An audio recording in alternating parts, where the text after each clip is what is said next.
I already got fined for supporting Cheryl, so yeah, which I think is crazy. But you know, look, I think there's nothing that we want more than just consistency. That's what I would say. A shocking gag order has been issued across the WNBA, but it isn't aimed at the players. It's a chilling message sent directly to the coaches, and it has one simple rule: speak the truth about what's happening on the court, and you will be silenced. The league is desperately trying to hide a problem everyone can see, but in doing so, they've exposed a controversy far darker than a few missed calls, making it look less like a professional organization and more like a backyard rec league where the refs are untouchable. The league's latest victim has now been revealed: Indiana Fever coach Stephanie White. She was just punished for a crime so minor, so insignificant, that it has left fans wondering if the WNBA has lost its mind. This wasn't about disrespect or a lack of sportsmanship. This was about punishing a coach for daring to agree with a colleague, and it proves the league is more interested in protecting its flawed system than its own players. This move wasn't just a fine, it was a statement. Hearing other coaches, you're hearing Becky talk about when you let the physicality happen, people get hurt, there's fights, and this is the look that our league wants for some reason. We were trying to play through it. We tried not to make excuses. One of the best players in the league shot 0 free throws. 0, and she had 5 fouls. 0 free throws. Got her shoulder pulled out and finished the game with her leg being taken out and probably has a fracture. And so if this is what our league wants, okay. But I want to call for a change of leadership at the league level when it comes to officiating. What White did to earn the league's wrath is almost unbelievable. She didn't scream at an official, throw a clipboard, or unleash a tirade like Bobby Knight. During a press conference, she simply said, "I already got fined for supporting Cheryl. We just want consistency." That's it. Those 5 words, a quiet plea for fairness, were enough to trigger a fine from the league office.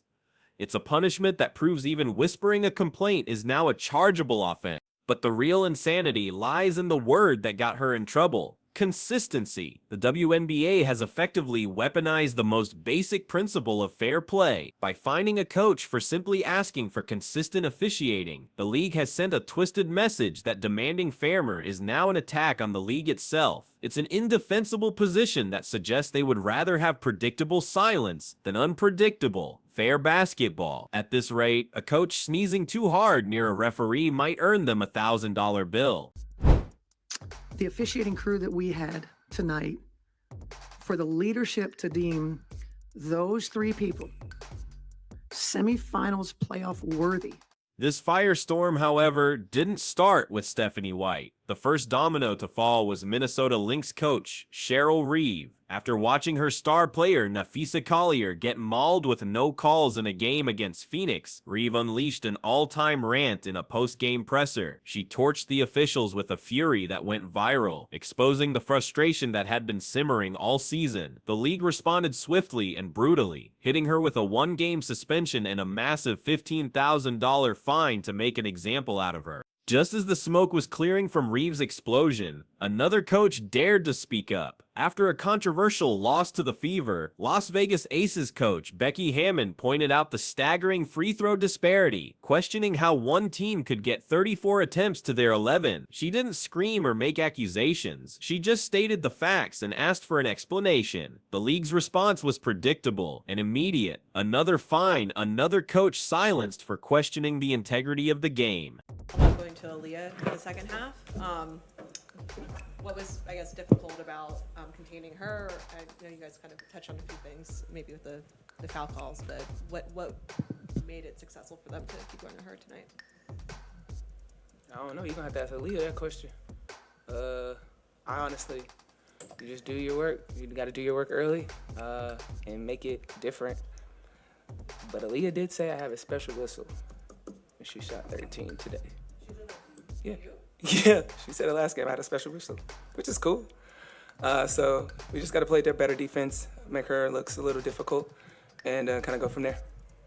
When you connect the dots, a disturbing pattern of authoritarian control emerges. 3 coaches, Reeve, Hammond, and White, all punished in a matter of days for the exact same crime of questioning the officiating. This is no longer about maintaining professionalism, it's a coordinated effort to censor anyone who challenges the league's narrative. The WNBA is making it clear, if you criticize the officiating, you will pay the price, and your concerns will be ignored. But this wave of fines is just a symptom of a much bigger, more explosive problem, one that centers on the league's brightest star, Caitlin Clark.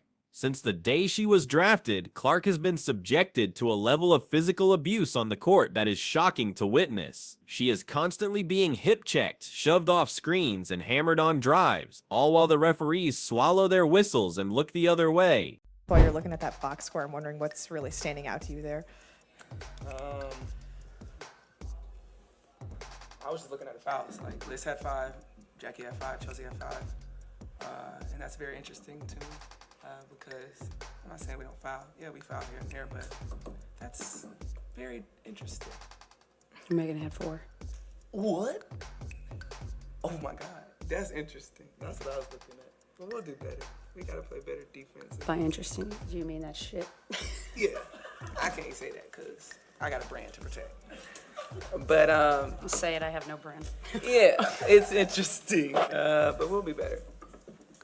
The double standard is so blatant it's almost comical, and you don't need a conspiracy board with red string to see it. Fans have compiled endless videos showcasing the undeniable bias. You can watch Clark get leveled on a drive to the rim with no call, only to see a veteran star on the next play get 2 free throws because a defender breathed too close to them. It's not just a few bad calls, it's a consistent game-after-game pattern of officiating that feels personal. And this isn't just a Caitlin Clark problem, it's an Indiana fever problem. The perceived bias handicaps the entire team. Aaliyah Boston, a dominant force in the paint, gets hacked and held with no whistle.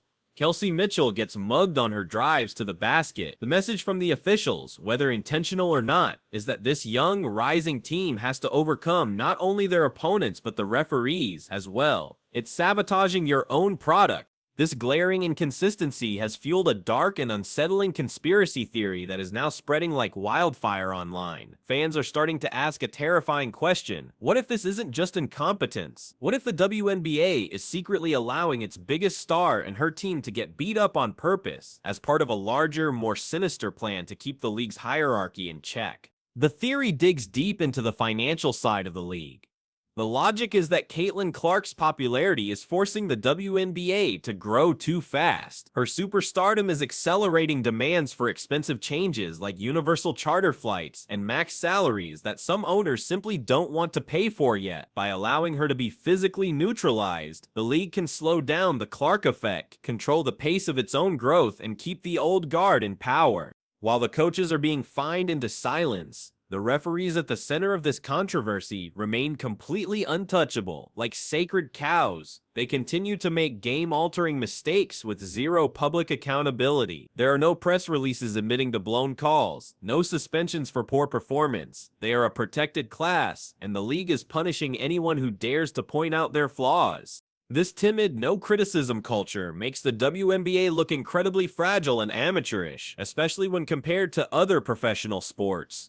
We've seen NBA coaches like Greg Popovich and NFL coaches like Bill Belichick absolutely tear into officials without fear of being silenced. That raw emotion is part of the drama of sports. But the WNBA wants to sanitize its product, creating a sterile environment where any form of dissent is treated as a criminal act. This brings up another question fans are starting to ask: where does all this fine money even go?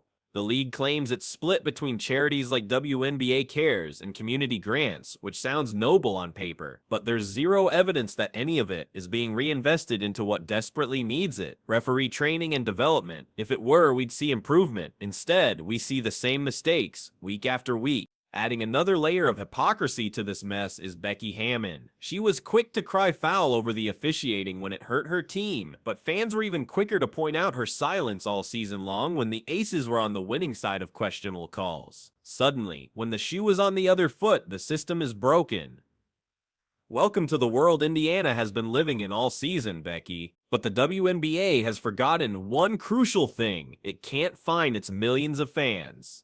In the age of social media, every fan with a phone is now an investigative journalist. They are clipping, editing, and sharing every single missed call, creating a mountain of video evidence that completely undermines the league's authority. The fans are exposing the truth, one viral tweet at a time, chanting "refs you suck" from their couches and in the arena. The league now finds itself in a war over perception. It's actively telling its paying audience, "Don't believe your own eyes. Believe us."